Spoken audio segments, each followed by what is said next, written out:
Every Jewish male is expected to make a pilgrimage to Jerusalem during this time.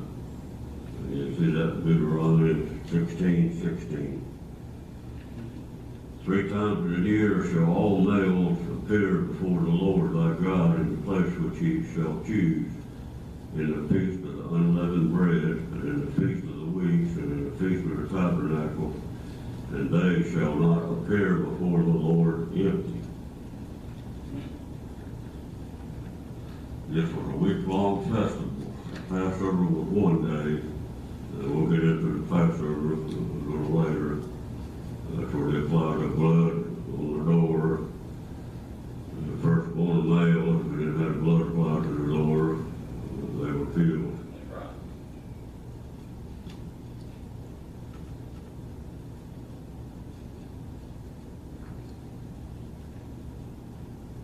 This was a week-long festival. The Passover was one day, as it was mentioned, and the Feast of Unleavened Bread was the rest of the week. The entire week commemorated, can you say it back on it? Commemorated. Yeah, that's good. Thank you. Some didn't call them Nazis, but all that now.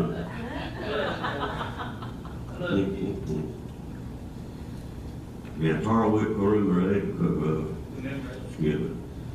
The freedom of the Jews from slavery in Egypt. And you can read that in Exodus 12, 1 through 13. Amen. I'm not going to read all that for you. If you're interested in knowing what it says, you can read it. Amen. Jerusalem was both the religious and the political seat of Palestine, and the place where Messiah was expected to arrive. Like I said, they were expecting it, but they didn't even know he was there to begin with. Right. Which they all found out when they come in there and started cleaning the church out. That's right.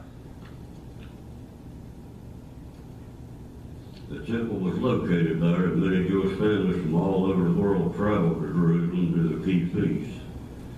The temple was built on an imposing site, a hill overlooking the city. Solomon had built the first temple on the same site almost 1,000 years earlier. Like I said, around about 959 BC. But his temple was destroyed by the Babylons, and you can read that in the whole thing in the 2 Kings. The temple was built, so here it says, in 1515 BC. And Herod the Great enlarged and remodeled it. John recorded the first cleansing of the temple. A second cleansing occurred at the end of Jesus' ministry about 3 years later.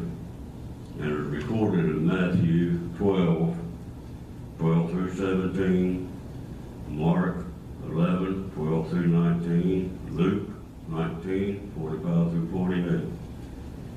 You read that, and I show what the temple was cleaned and all about Jesus' ministry. The temple area was always crowded during Passover with thousands of out-of-town visitors. Well, you can imagine 1,000 people crowding right in front of the church.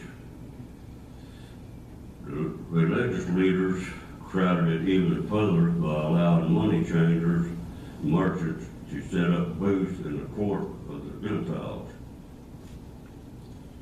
That's something I just wouldn't believe in. It'd be just like selling hot dogs right here in the bus school, drinks, and here, and all that.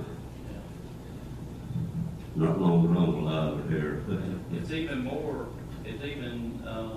magnified by the fact that the people that they were selling to didn't have any money, and they were taking advantage of them because they were taking the dove that they would have and saying that it was not good enough to be sacrificed, and then selling them a dove to sacrifice, but using that same dove to sell to someone else. I mean, they were taking advantage of them. They go through about 3 to 4 people before they ever got to the temple. That's right. And that's why Jesus was angered by it, because he saw them being taken advantage of.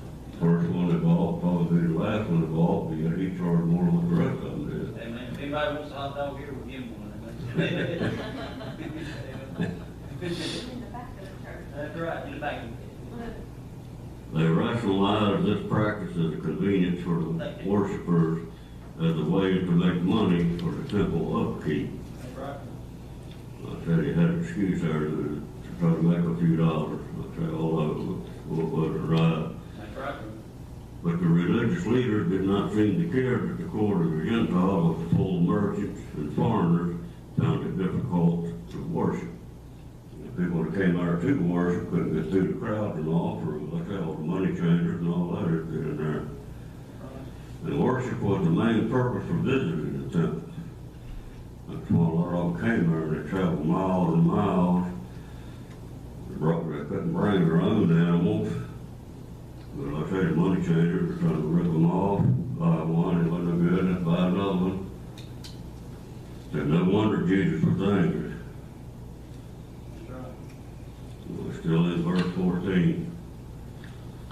The temple tax had to be paid in local currency. The foreigners had to have their money changed.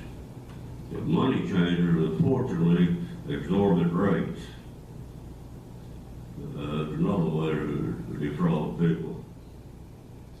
The people were also required to make sacrifices for sin because of the long journey. Many of them could not bring their own animals, as I said there a minute ago. Some who brought their animals had been rejected for imperfections. Yeah. I said, greed doing that. I said, bring oxen or sheep. And Right. turn around and say, oh, yours not good enough. The price for sacrificial animals was much higher in the temple area than elsewhere.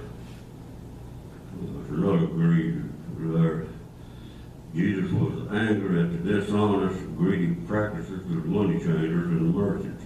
That's right. And he particularly disliked their presence on the temple grounds. They made a mockery of God's house of worship. You're right.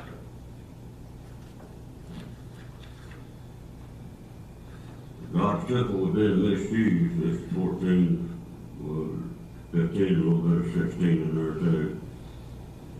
God's temple was being misused by people who turned it into a marketplace. They forgot or didn't care that God's house is a place of worship, not a place for making a profit. And that is 100% correct. Amen. I say that would never happen here a long time I'm alive here in this church. Amen. You want to see a hard road, my way or highway, man, get me started on something like that. Amen. I'm trying to be nice and all, but sometimes a little thought right in the back of your head, it just triggered me right quick. There's a difference in anger and righteous indignation. You know, it's okay to be mad at those that are taking advantage of other people. I think that, you know, whatever it is, just not only in money, but maybe on the job or on, you know, in your school or in wherever, you know, wherever it is.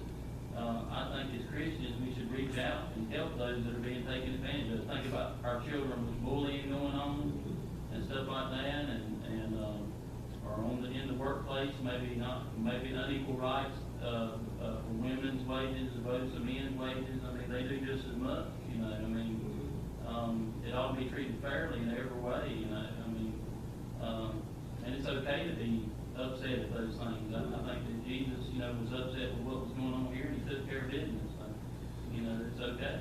If you see something wrong going on in God's house, we should certainly, you know, and somebody being taken advantage of, we should certainly go to their cause. I'll read a little something here in a minute about there's a difference between righteous anger and just straight out That's right, man. anger at someone. Amen.